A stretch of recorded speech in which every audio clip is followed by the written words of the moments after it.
Hello everyone, this is Jansi of I2 from 21st Century IAS Academy. Now, I would like to tell you about the OSMART scheme. OSMART means Ocean Services Modeling Applications Resources and Technology. The OSMART scheme is a government initiative that was started on August 29, 2018 and established by Ministry of Earth Sciences. The main objective of this scheme is to generate and regularly update information on marine living resources and their relationship with the physical environment in the Indian Exclusive Economic Zone. Let us know about the benefits of this scheme.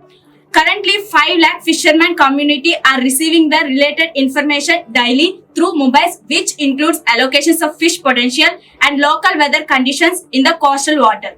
The scheme will help in reducing the search time for fishermen, resulting savings in the fuel cost. Implementation of OSMART will help to addressing issues relating to Sustainable Development Goal 14, which aims to conserve use of ocean marine resources for sustainable development. Thank you.